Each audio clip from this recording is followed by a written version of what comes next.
오늘 우리에게 주시는 하나님의 말씀은 마가복음 8장 15절입니다. 마가복음 8장 15절 신약성경 66페이지에서 67페이지 사이쯤 될 것입니다. 마가복음 8장 15절입니다. 계속적으로 같은 본문 속에서 또 말씀을 계속 보고 있습니다. 오늘은 특별히 한 절밖에 되지 않으니까 같이 읽고 말씀 속으로 들어갔으면 좋겠습니다. 마가복음 8장 15절입니다. 함께 읽겠습니다. 예수께서 경고하여 이르시되 삼가 바리새인들의 누룩과 헤롯의 누룩을 주의하라 하시니 아멘. 두 아들이 소유한 떡이란 제목을 가지고 하나님 말씀 같이 나누도록 하겠습니다. 계속적으로 예수님께서 바리새인의 논쟁과 그리고 그의 거처의 이동을 저희가 살펴보고 있습니다. 저번 주의 말씀 중에 이 말씀이 들어가 있는 본문이기도 한데 저번 주 설교를 기억하실는지 모르겠는데 예수님께서 바리새인들과 논쟁이 붙게 됩니다. 바리새인들이 찾아왔어요. 먼 타국 생활을 마무리하고 돌아온 예수님께 바리새인들이 찾아와서 표적을 보여달라. 시험하기 위해서 표적을 보여달라라고 얘기하죠. 그래서 예수님께서 너에게 보여줄 표적은 더 이상 없다라고 얘기하고 예수님께서 배를 타고 조금 더 다급하게 이동하는 장면이 우리가 지금 읽고 있는 본문입니다. 다급하게 이동하시다 보니까 예수님께서 제자들과 여러 가지 얘기가 시작됐고 사실 저번 주는 이제 그 떡에 대한 관점을 그리고 진정한 떡이 무엇인지를 좀 살펴보았습니다. 그런데 예수님께서 이 떡이란 얘기를 풀어내기 전에 제자들에게 왜 이렇게 이동할 수밖에 없었는지 그리고 왜 그들의 질문에 대하여 예수님께서 이렇게 불편하게 여겨야만 되는지를 설명해 주는 본문이 오늘 본문이에요. 그래서 8장 15절에 너희는 바리새인과 헤롯의 누룩을 조심해라 라고 얘기를 하면서 이동하게 되는 거죠. 여러분 15장 보면서 저는 두 가지로 그냥 분류해서 여러분에게 좀 편하게 설교하려고 했었어요. 그게 뭐냐면 그 바리새인이 뭔지 누룩이 뭔지를 설명하고 실제로 바리새인은 성경적으로 율법을 대표하는 인물들이라 율법주의의 그런 잘못된 폐단 설명하고요. 그리고 헤롯이 누구냐? 이 권력지향적인 세상에 대한 그 탐욕을 가진 자들의 그 제약을 설명하며 이들이 가지고 있는 그 마음속의 누룩을 얘기하고 설교를 마무리하려고 했었습니다. 근데 제가 앞에도 이제 거창하게 얘기한 것은 이번 한 주간 제가 이 설교를 묵상하고 이 본문을 묵상하면서 그게 아닐 수 있다라는 것을 깨달았기 때문이죠. 나가 쉽게 그렇게 바리새인과 헤롯의 그런 이제 행동을 따르지 마라라고 얘기하기에는 예수님이 지금 던지고 있는 이 메시지와 그분께서 그렇게 고민하면서 했던 말에 일부분도 되지 않음을 알았기 때문입니다. 실제로 여러분 이 짧은 구절이지만 굉장히 중요한 모든 것을 포함하고 있고 성경 전체를 꿰뚫고 있는 핵심적인 어구가 다 들어가 있음을 우리가 발견해야 된다는 거죠. 그리고 그것을 여러분과 좀 나누고 싶습니다. 실제로 예수님께서 저는 쉽게 설명하려고 했지만 제가 제일 처음 브레이크 잡은 것이 무엇이냐, 브레이크 잡힌 것이 무엇이냐면 헤롯과 그리고 바리새인의 정체성 때문이었습니다. 여러분 실제로 우리가 오랫동안 신앙생활 한 분들에게는 제가 설교를 쭉 하면서도 한 얘기지만 바리새인 하면 벌써 선입관이 있습니다. 예수님을 대적한 자들, 율법의 대표인물들, 은혜를 모르는 자들. 그래서 그들을 기본적으로 다 쳐냅니다. 그리고 헤롯도 그래요. 헤롯도 그 당시 때 왕으로서 그리고 그의 댐댐이나 그의 성품, 아까도 이제 세례 요한 얘기도 했지만 그의 댐댐이를 보면서 우리는 굉장히 부정적인 측면으로 그의 얄팍함과 그리고 세속주의를 쳐내야 된다고 생각을 했었습니다. 그래서 그들의 속에 있는 그 중심적인 것들을 버리는 것이 우리 신앙의 유익이라고 얘기했는데 그게 좀 아니더라고요. 왜냐하면 헤롯이라고 표현되어 있는 이들의 그 시대의 핵심적인 일들 때문입니다. 여러분 헤롯을 얼마나 알고 계십니까? 저도 잘 몰랐어요. 그냥 헤롯이라고 하면 성경에는 이제 적어도 이제 4명의 헤롯이 등장을 하게 되는데 그 인물들에 대한 얘기들과 그 시대의 얘기들을 좀 살펴봤는데 근데 조금 더 제가 디테일하게 공부하다 보니까 이 헤롯이라는 인물이 당시 이스라엘에 있어서는 필요악이었습니다. 없어서는 안 되는 인물이에요. 왜 그런지 아십니까? 헤롯이 있었기 때문에 이스라엘은 종교적인 활동과 정치적인 활동을 여전히 유지할 수 있었기 때문입니다.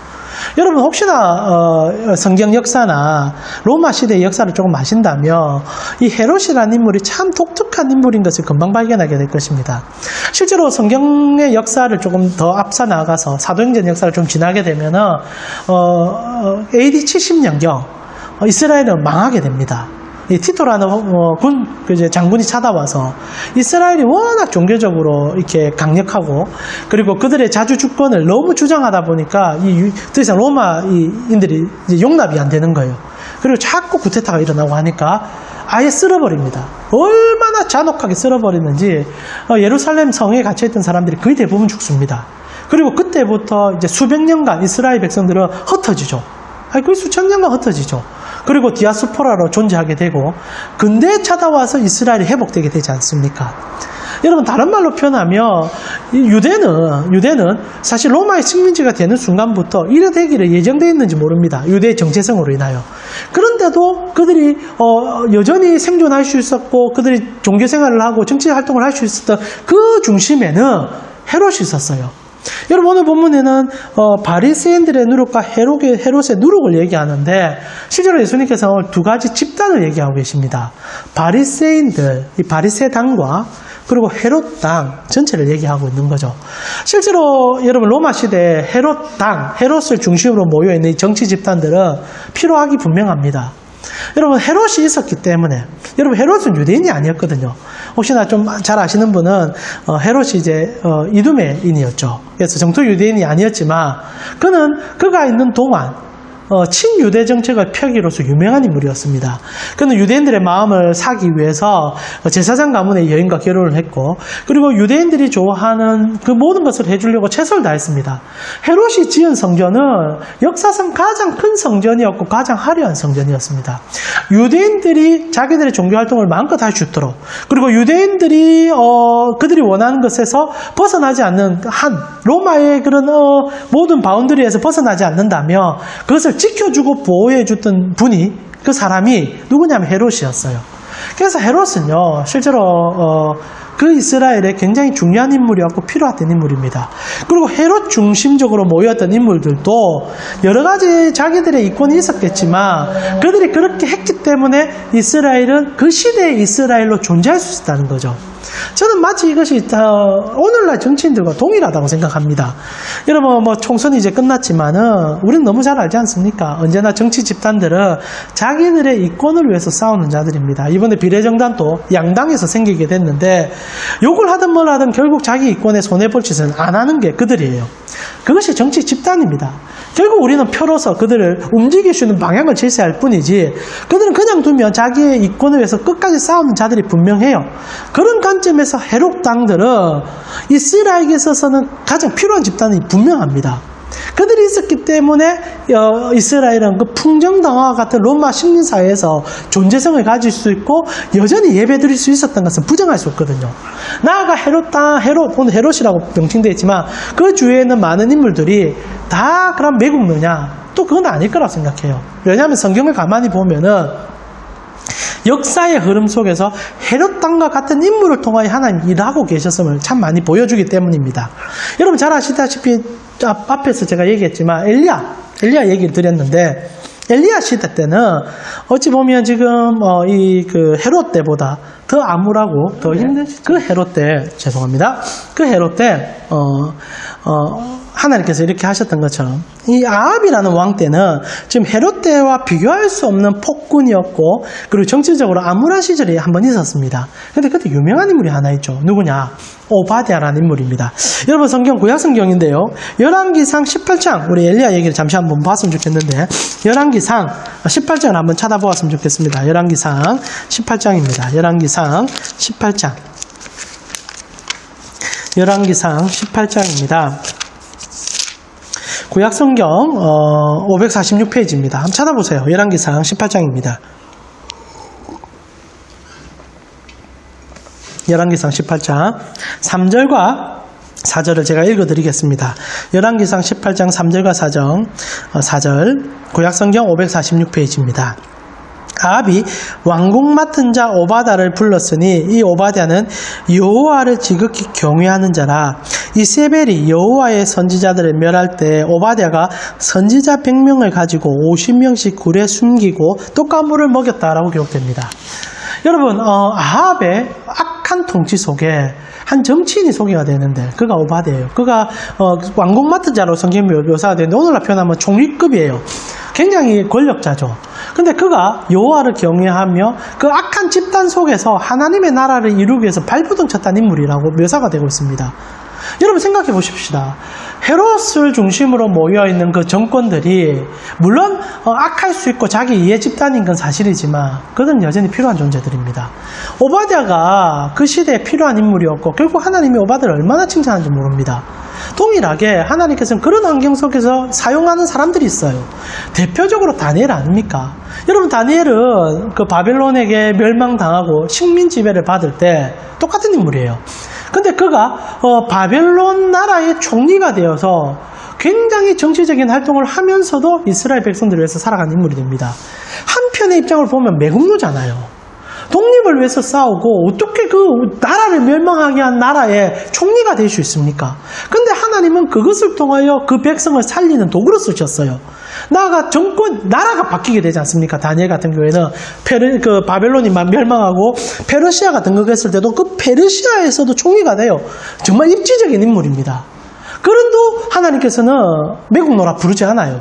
그를 통하여 이스라엘 다시 한번 회복시키고 그를 통하여 계시하시며 그에게 놀라운 일들을 이루어 가셨죠. 여러분 오해 마시고 들어주십시오. 여러분 헤롯은 분명히 잘못된 인물이 맞습니다. 그러나 싸잡아 모든 것을 욕할 수 있는 인물은 아니에요. 헤롯은요 그 시대의 필요악이었습니다. 그리고 물론 악이라고 표현하니까 좋지 않은 의미가 있지만은 저는 정치 집단들이 사실 다 자기 이권에 대한 대면자라고 보거든요. 그들은 그냥 두면 다 악해질 수밖에 없어요.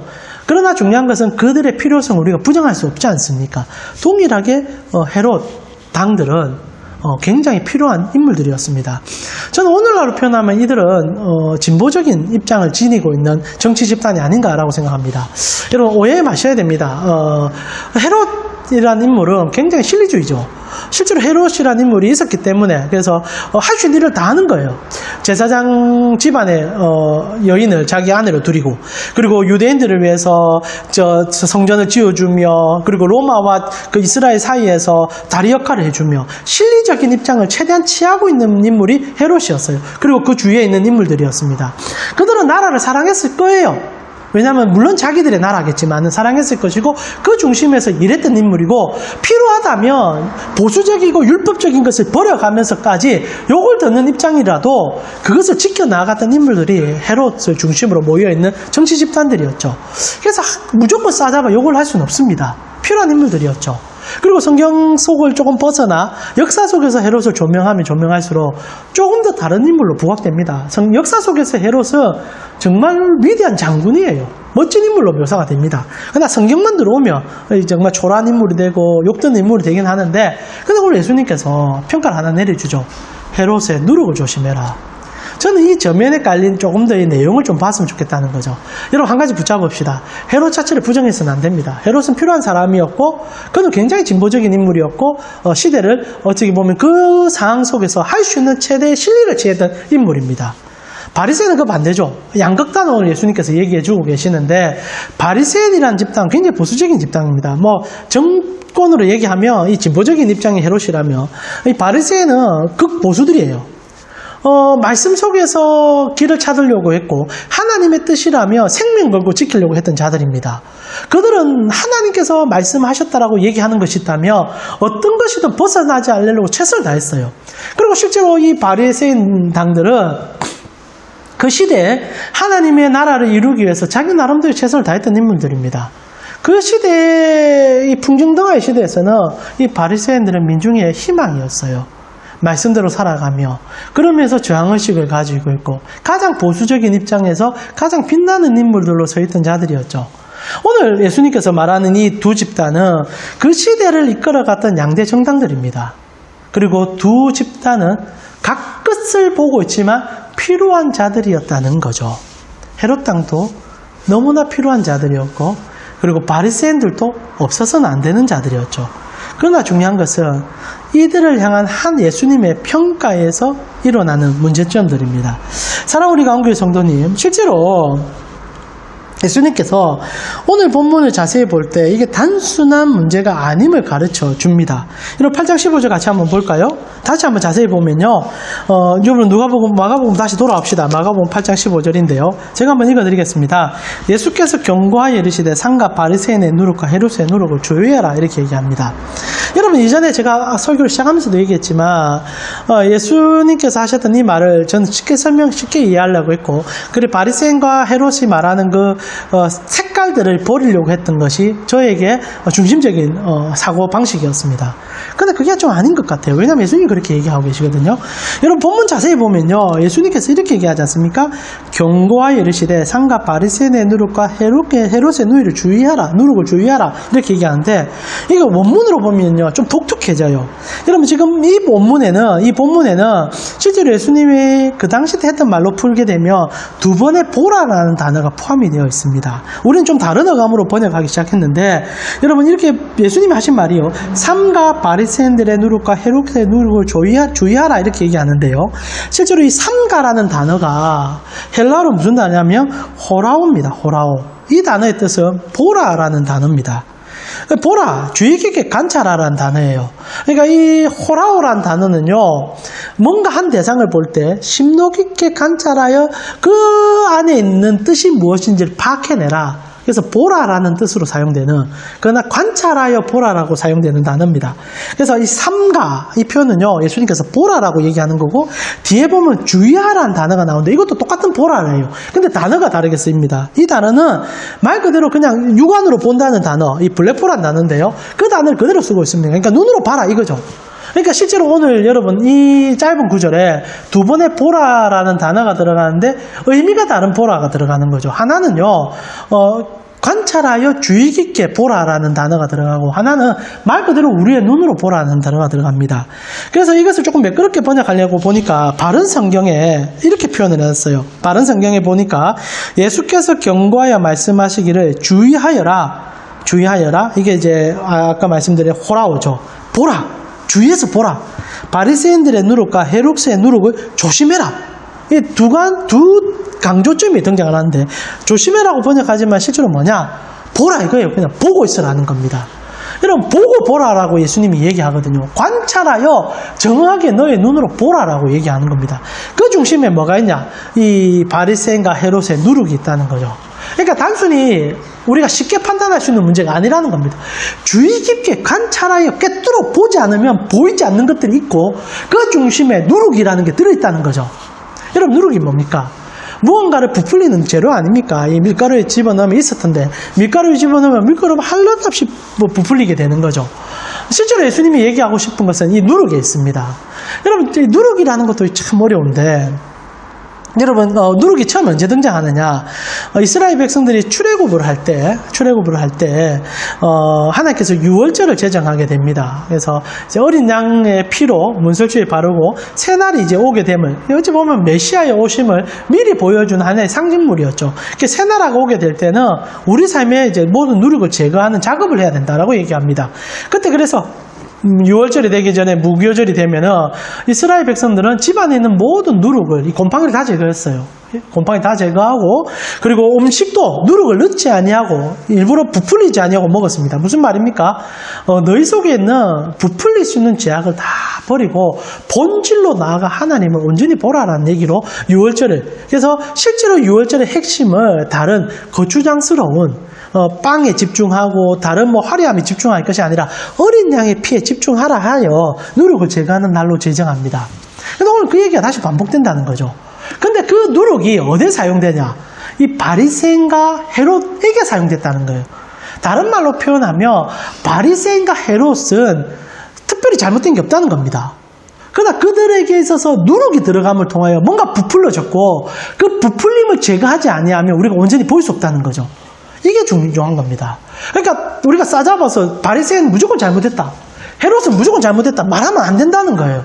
실제로 우리가 해야 될 작업은 정말 주의 깊게 보면서 그것이 무엇인지를 정확히 끄집어내야 되는 누룩이 있다는 겁니다.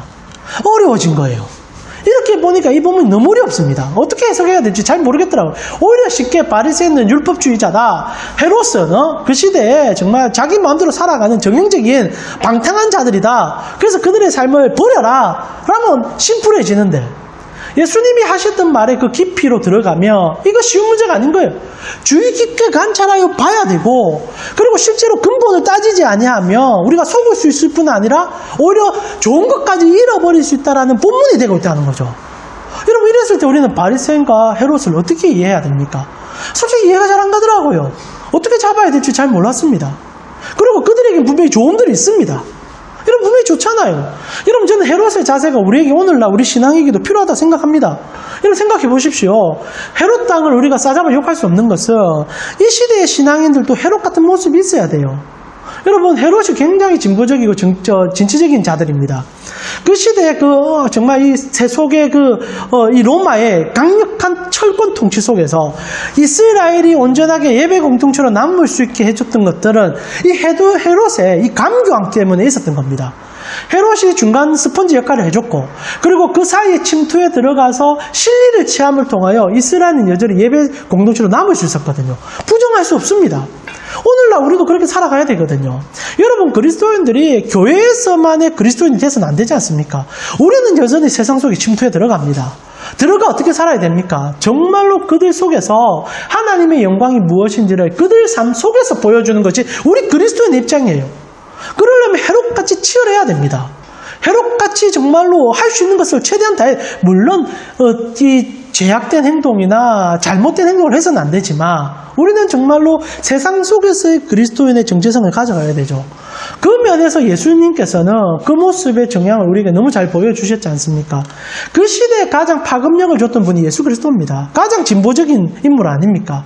당시 율법과 그리고 이 로마의 집권 속에서 무엇을 해야 될지 몰라 우왕좌왕하는 그들에게 하나님 나라의 빛을 보여줍니다. 그것은 로마도 뒤집는 일이었고 이스라엘도 뒤집는 일이었어요.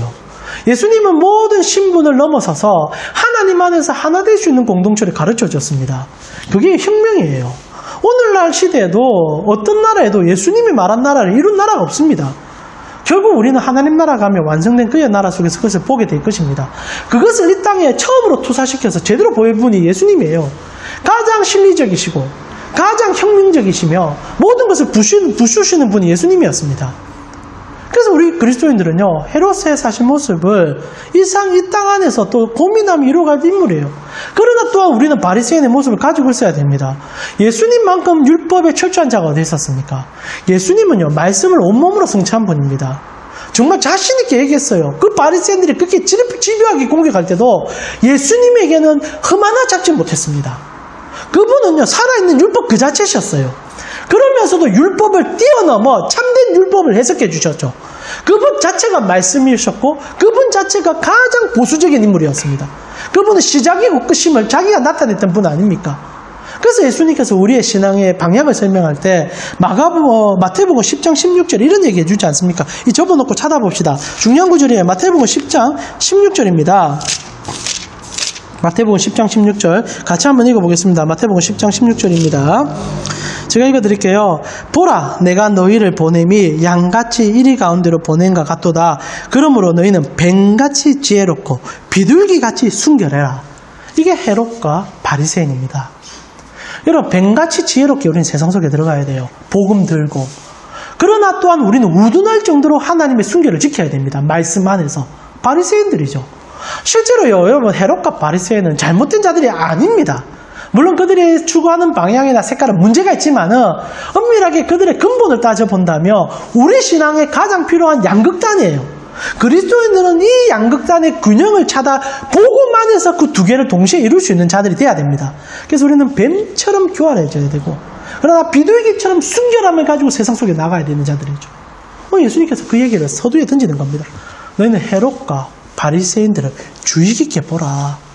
그들 속에 복음의 가장 중요한 핵심들이 들어있기 때문입니다. 그런데 예수님께서 버리라는 게 있다는 거죠. 그게 뭡니까? 누룩이라는 겁니다. 누룩을 제대로 알아야 되죠. 그래도 이게 어려워지더라고요. 그럼 누룩이 뭐냐? 근데 하나 들어오는 게 있었습니다. 예수님께서 실제로 이 두 집단을 비유 가운데 풀어주신 일이 있으십니다. 물론 비유 속에 많은 것들이 이렇게 풀려나가지만은 그게 뭐냐? 탕자 비유예요. 탕자 비유.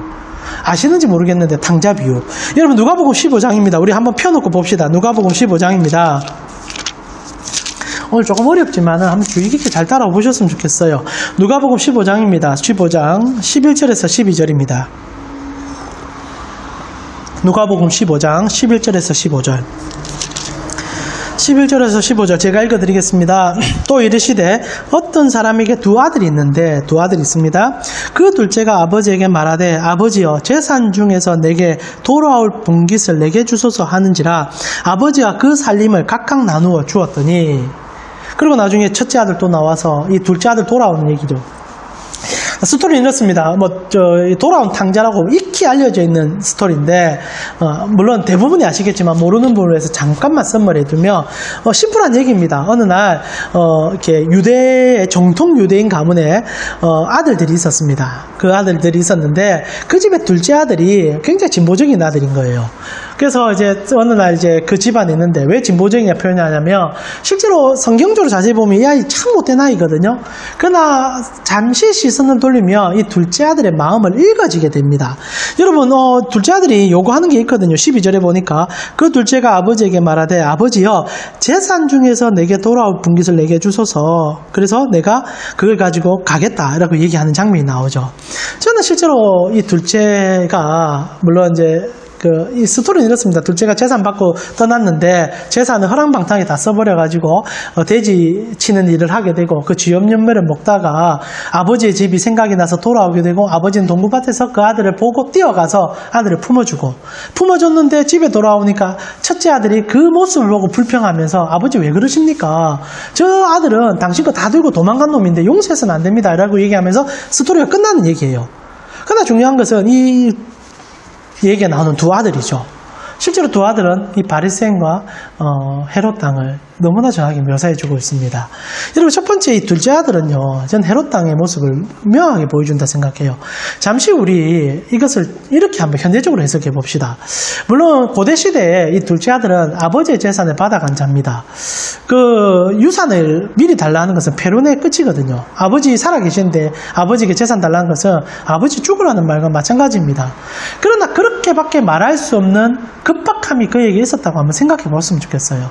여러분 시대의 문화를 조금 이해할 필요가 있는데 당시 우리 유교 문화하고 비슷한데요. 이 한 집안의 모든 하이라이트는 장자가 다 누렸습니다. 여러분 재산에 대한 얘기가 오늘 본문 누가복음에 등장하고 있는데 실제로 유대법상 아버지의 재산의 반은 첫째 아들이 다 가져가요.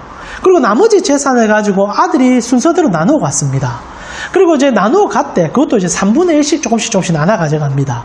그러니까 둘째 아들은요, 집에 있으면서 실제로 아버지가 돌아가셔도 받을 재산도 없을 뿐 아니라, 본문상 볼 때, 아버지가 계신 곳이 시골 지역인 것 같아요. 굉장히 이제, 이렇게 동네 잔치 돌고 하는 모습을 볼 때, 아들로서는 이 집안에 있을 때, 아버지로부터 재산도 제대로 못 물려받을 뿐 아니라, 이곳에 있으면서 할 수 있는 일이 많이 없을 거라고 생각했던 것 같습니다.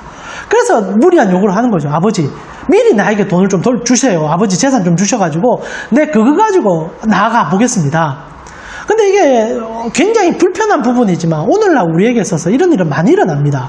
가장 여러분 좀 쉽게 설명하면 저는 정주영 회장 생각해보면 된다 생각해요. 여러분 정주영 회장이 어떻게 합니까? 시골에 사는데 여기 살다가 자기 인생 어찌 될 줄 전혀 모르겠으니까 아버지 소판도 갖고 도망가지 않습니까? 그리고 어떻게 합니까? 자수성가해서 현대그룹 만들고 그리고 다시 집에 들어왔을 때 얼마나 귀한 대접 받습니까? 그때 아마 그 소판도 갖고 들어갔을 때 동네 뒤집어졌을 거예요. 지금 오늘날 관점을 이해하면 안 됩니다. 정주영 회장이 어렸을 때는 유교 사회였지 않습니까? 아버지 재산 갖고 도망가서 집안을 버리고 도망간 아들입니다. 왜 누가 이해해 줄 수 있습니까? 그런데 오늘 이 장면에서 우리가 보게 되는 것은 이 아들은 갑갑했고 힘들었고 그리고 아버지의 집안에 있으면 자기의 미래가 보이지 않았다는 것을 느꼈고 그것을 위해서 떠나갔던 인물이라는 거죠. 우리가 성경 속에서는 이 아들이 결국 망해서 쫄딱 망하고 허랑방탕하게 살아서 돌아와서 손가락질을 할 수 있는 합당한 권리를 얻었지만 돌려 생각해 본다면 이 둘째 아들의 첫 시도는 어떻게 보면 그 시대의 모든 틀을 벗어나고 싶어하는 발버둥으로 이해할 수도 있다는 겁니다. 오늘날 또 마찬가지 아닙니까? 많은 자녀들이 특히 부산 같은 경우에 취업 자리가 많이 없다 보면 부모의 품을 떠나서 서울로 상경하기도 하는 아이들이 제법 많이 되는데 그것을 보고 우리가 욕을 하지 않잖아요. 물론 행동 자체는 둘째 아들이 잘못했지 않습니까? 아버지 앞에 나가서 재산 돈을 내놔라. 이건 좀 잘못한 인물인 것 같지만은 한편으로 생각해보면 굉장히 진보적인 인물이죠.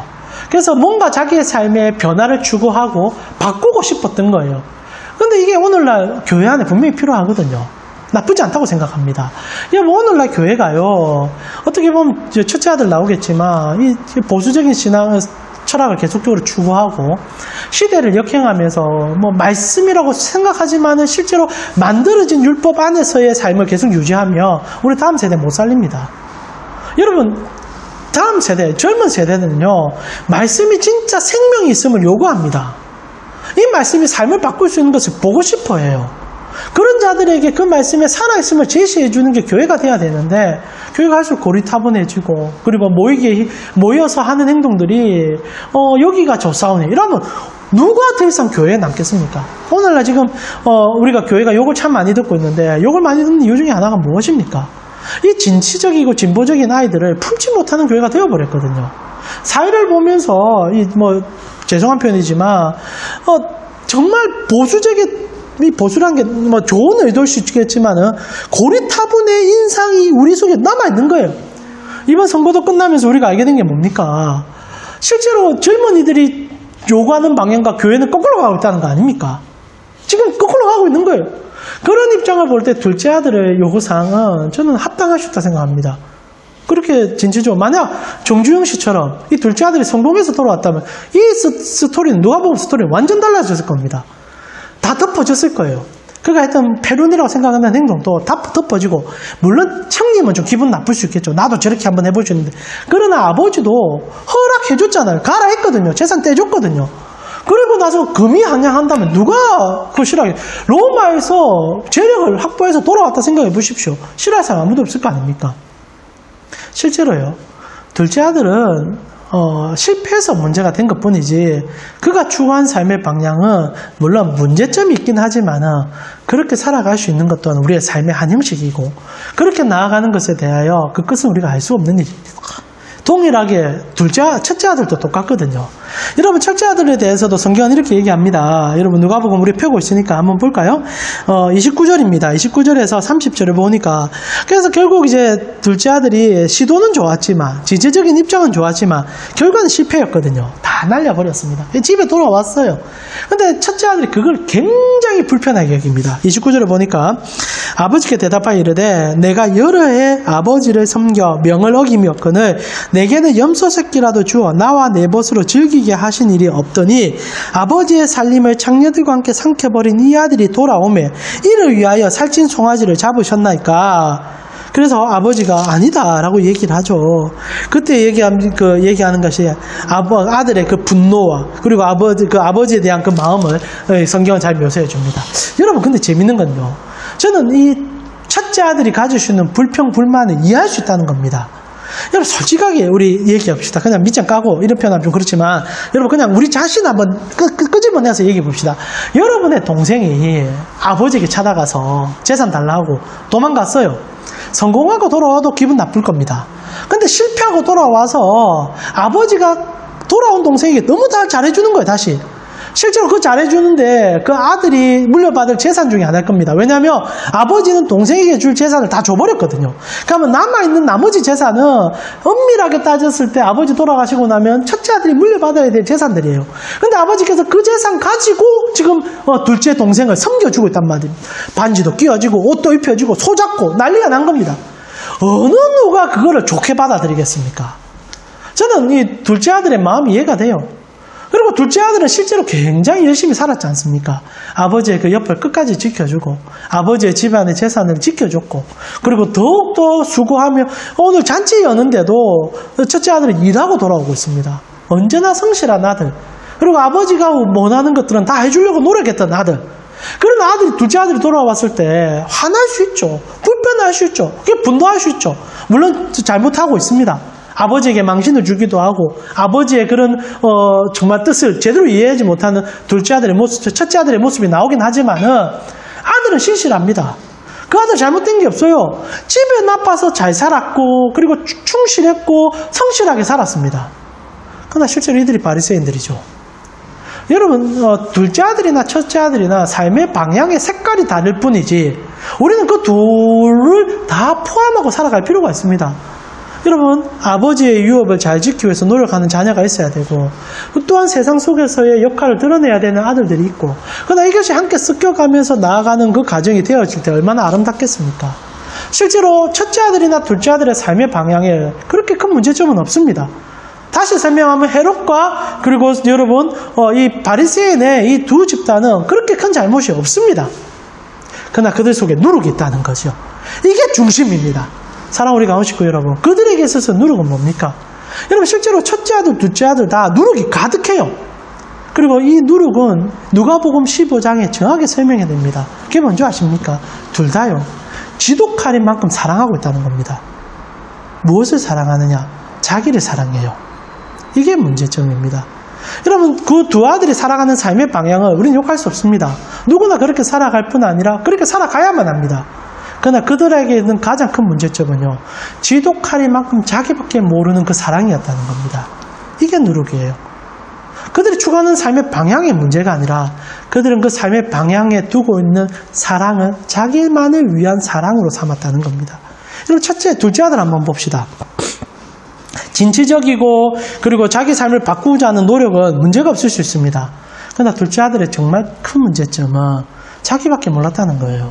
여러분 한번 생각해 봤으면 좋겠어요. 만약 그가 이런 상황이 터졌을 때, 그리고 자기의 삶을 한번 바꾸고 싶었을 때 한 번쯤 아버지를 찾아갔으면 안 될까요? 성경에 여러분 탕자에 나오는 아버지는 언제나 여유가 있으십니다. 그리고 자녀 중심으로 생각해주고 있고 자녀가 가장 잘 되기를 바라고 있습니다. 그렇게 말도 않은 요구를 해도 다 들어주시는 분이에요. 그렇다면 이 아들이 그런 아버지라면 한 번쯤 찾아가서 자기 인생의 설계에 대해서 얘기하면 안 됐습니까? 아버지, 나 이 집안에 있다가 말라 죽을 것 같아요. 아버지 아시다시피 이 유대 사회 속에서 형 중심이지 나에게는 아무 기회가 돌아오지 않습니다. 아빠, 나 한 번 좀 나가보고 싶어요. 나 저 로마에 한번 가보고 싶습니다. 좀 무리한 요구겠지만 아버지, 나에게 좀 재산 한번 조금 이렇게 빌려주시더라도 나중에 갚을 수 있도록 내 노력할 테니까, 아니면 어떤 방식이라도 제게 한번 투자 한번 해주시면 안 됩니까? 여러분, 성경에 나오는 아버지는요, 그리 얘기하면 100% 다 들어줄 인물입니다. 근데 아들이 뭐라고 합니까? 자기가 충만해요. 자기밖에 몰라요. 그래서 하는 얘기가 뭡니까? 먼저 판단합니다. 우리 아버지는 내가 이런 요구하면 안 들어줄 거야 라고 생각했던 것 같아요. 그래서 무슨 요구를 합니까? 아버지, 나 받을 재산 있잖아. 그 재산 내놔. 철저한 자기 중심적인 생각입니다. 이건 내 거니까 내놔. 아버지가 배려가 없어요. 아버지한 생각이 없어요. 그리고 그는 그걸 받아가냐 떠나버립니다. 행동이 아무리 잘됐는지 뭐 하는지 모르겠지만 그의 중심에는 자기밖에 없는 인물이었다는 거죠. 실제로 첫째 아들도 똑같습니다. 아버지 옆에서 그렇게 헌신하고 수고했지만 여러분, 우리가 함께 읽었던 29절 30절을 보게 되면 아버지는 한 번도 배려된 적이 없습니다. 그가 그렇게 집에서 헌신했고 수고했던 것은 나중에 아버지로부터 물려받을 그 재산 때문이었던 거예요. 왜 내 재산 가지고 동생을 베풀어 주냐 이렇게 물어보는 겁니다. 왜 내 걸 가지고, 왜 아버지는 그렇게 하시냐라고 질문하는 아들이라는 거죠.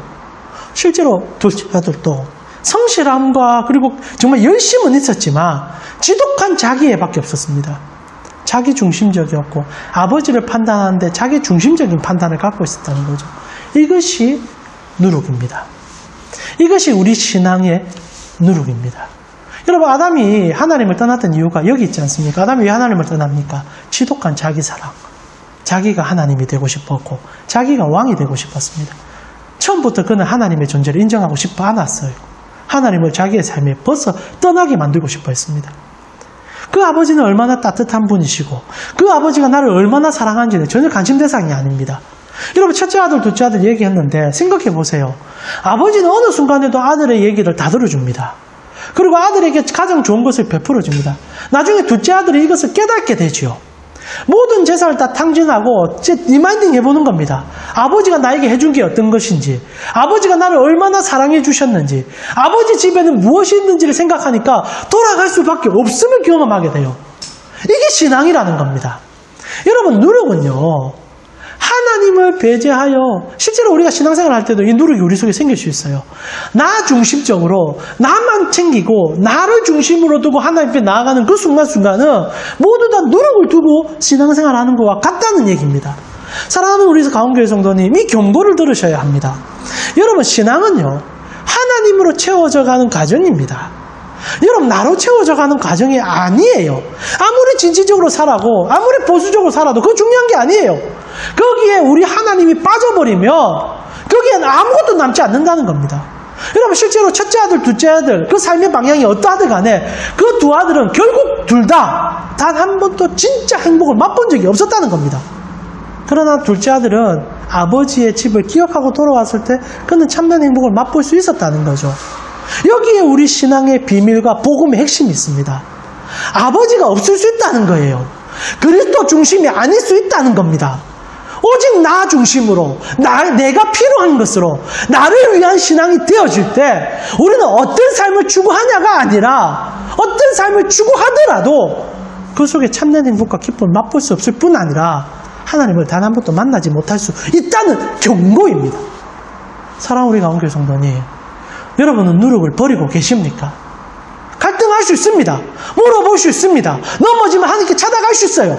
그게 복 아닙니까? 아버지께 갈 수 있다는 그것이 힘 아닙니까? 근데 그것을 잃어버린 신앙이 있을 수 있다는 거예요. 첫째 아들과 둘째 아들처럼 내 거 계산하고 그것을 위해서 살고 그러면서 교회 속에 존재하는 자들, 결국 첫째 아들, 둘째 아들이나 아버지 품의 자식들이었어요. 그러나 단 한 번도 아버지의 그 기쁨을 몰랐던 자들이라고 성경은 얘기하고 있습니다. 여러분, 누룩, 지독한 자기 사랑, 자기애, 그리스도인들은 이것을 벗어버려야 합니다. 여러분, 자기를 사랑하는 것은 좋은 일입니다. 그러나 자기를 진짜 사랑하고 싶다면 우리를 만드신 분을 통하여 바라볼 때 사랑할 수 있게 됩니다. 여러분, 오늘날 과도한 자기 사랑이 어떤 폐단들을 일으키고 있는지를 잘 보고 계시지 않습니까? 내 것, 나의 것, 그리고 내 집안, 그 모든 것들을 챙기고 있는 이기적인 이 세상 속에서 그리스도인들도 똑같이 살아가고 똑같은 자기애를 바라며 하나님을 우리 삶에 밀어내고 있음을 보고 있지 않습니까? 결국 예수님께서 경고합니다. 표적을 보고 안 보고의 중요성이 아니라 너희 신앙의 본질이 무엇을 향해 나아가고 있는지를 점검해보라는 얘기입니다. 여러분, 오늘 이제 결국 설교의 핵심은 마가복음 우리 다시 들어갔을 때 떡 한 개가 핵심 아닙니까? 수많은 떡이 아무리 많이 있어도 없는 것과 마찬가지인데 우리 인생의 배에 예수 그리스도라는 떡 한 분만 계시며 우리는 천하를 얻은 것과 같다는 것을 잊지 말아라는 얘기입니다. 여러분의 인생의 배에 여러분의 허례의식과 여러분의 지독한 자기애로 인하여 가득 차 있는 누룩은 아무짝에 쓸모없다는 거예요. 그 인생의 배를 컨트롤해주고 그 인생의 배를 끌어가며 우리 인생의 마지막 종착역인 하나님 나라까지 끌어가 줄 수 있는 분은 유일한 우리 아버지 되신 예수 그리스도 한 분밖에 없다는 사실입니다. 그것으로 돌아가지 않는다면 우리는요 결국 무너지고 허탈하며 아무리 신앙생활을 반복해도 바리새인들처럼 끝없는 표적을 요구하며 헤롯 왕처럼 집요할 정도로 자기애만으로 세상을 살아갈지도 모릅니다. 여러분, 그렇게 살고 싶습니까? 구원받은 자라면 그 구원받음의 기쁨을 오늘 나의 삶에 경험해야죠. 둘째 아들이 그것을 보여주지 않습니까? 처절할 정도로 망해도 아버지 집 생각하니까 가슴이 뛰고 아버지 집에는 다 있다는 것을 알았을 때 돌아가게 됐고, 그리고 그 아버지는 실망함이 없이 그 상상한 모든 것을 채워줄 수 있는 분이라고 성경은 얘기하고 있다는 겁니다. 누룩을 제거할 때 볼 수 있는 것이 아버지예요. 누룩을 제거할 때 볼 수 있는 것이 십자가의 사랑입니다. 사랑하는 가운식구 여러분 삶에 있는 지독한 자기애의 누룩을 벗어버리십시오. 그리고 십자가에 달려 죽으신 진짜 참 사랑을 여러분의 사랑의 기운으로 삼으시고 기초로 삼으실 때 우리는요 이 땅을 살아가는 하나님의 영광을 맛보는 자로 나아갈 수 있게 된다는 사실입니다. 이것이 복음이 주는 힘입니다. 누룩 없는 삶의 정향입니다. 사랑하는 우리 여러분, 다시 한번 여러분 삶에 하나님의 은혜가 가득하기를 기도합니다. 여러분 삶에 누룩이 있는지를 다시 한번 점검하며 하나님의 사랑을 여러분의 사랑의 중심으로 삼아 그 은혜로 복음으로 나아가 십자가에 달린 예수 그리스도만으로 만족해하며 나아갈 때 여러분은 그 아버지의 모든 재산을 누리는 자임을 깨닫게 됨을 기억하며 나아가는 여러분 되기를 축원드립니다. 이 시간 우리 찬송가 309장 목마른 내 영혼 우리 함께 찬양 드리면서 우리 신앙을 다시 한번 점검하면서 나아갔으면 좋겠습니다. 찬양 309장입니다.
제가 기도하면서 오늘 예배를 마무리하도록 하겠습니다.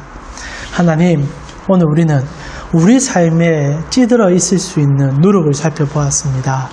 때로는 풍미를 더해주기도 하고 때로는 맛을 더해주는 것 같은 누룩이지만 실제로 그 누룩 때문에 진짜 내가 누구인지 진짜 신앙이 무엇인지를 모르고 살아간 경우가 많았습니다. 하나님, 처절할 정도로 나를 사랑했던 그 마음의 흔적을 나를 나보다 더 사랑했던 예수 그리스도를 향해 나아감을 통하여 진짜 내가 어떤 사랑을 받고 있는지를 깨달을 수 있는 우리 가은 식구들 되게 하여 주시옵소서. 그리고 이번 한 주도 그 사랑의 힘을 입어 그 사랑 때문에 살아갈 수 있는 우리 모두가 되어지도록 인도하여 주시옵소서. 지금은 우리 주 예수 그리스도의 은혜와 하나님 우리 아버지의 무한하신 사랑과 성령님의 감화감동 교통케 하심이 우리에게 참된 본향을 주기 위해 자기 몸을 찢은 예수 그리스도의 은혜를 묵상하며 그 앞으로 더 깊이 나아가길 원하는 가온교회 성도님들 머리 위에 지금부터 영원토록 함께 있을지어다. 아멘. 오늘 내용이 좀 쉽지는 않으셨을 것 같습니다. 성경 전체 내용을 조금 이해하셔야 볼 수 있는 내용이긴 했지만 한 번 더 묵상해 보시고 여러분 이 내용을 가슴에 잘 새겨 주셨으면 좋겠습니다. 교회 소식 전해드리겠습니다. 코로나가 조금 더 길어지고 있는 건 하지만은 실제로 이제 그 사회적 거리두기가 어느 정도는 끝날 것 같습니다. 정부에서는 5월 5일까지 특히 연휴 기간에 좀 조심해 달라고 부탁을 했고 저희는 또 신실하게 그것을 좀 더 지켜줬으면 좋겠고 그래서 우리 교회는 5월 10일 날 예배 드릴 수 있는 방향으로 계속적으로 기도했으면 좋겠습니다. 기억해 주시고 계속 기도에 동참해 주셨으면 좋겠습니다. 아울러 이제 우리 5월 이제 셋째 주에 마가복음 성경 퀴즈 대회를 준비하고 있습니다. 매일 한 장씩 올리고 있습니다. 여러분 읽어 주셨으면 좋겠어요. 길어야 7분이요. 짧으면 5분 정도 됩니다. 하루하루 말씀을 읽으시고 그 묵상하시고 아마 저희가 모이기까지는 적어도 2번에서 3번 이상 마가복음 통독하게 될 것 같은데 계속 읽으시면서 지금 우리 성경 묵상하는 이 설교 내용도 같이 묵상하시면서 그 깊이로 들어갈 수 있는 여러분이 되셨으면 좋겠습니다. 한 주간 말씀으로 사시고 누룩을 버림을 통하여 참된 예수 그리스도의 그 생명되는 떡이 여러분 속에 넘쳐날 수 있기를 기도하며 그것을 누리는 삶 되기를 중보합니다. 한 주간 승리하십시오.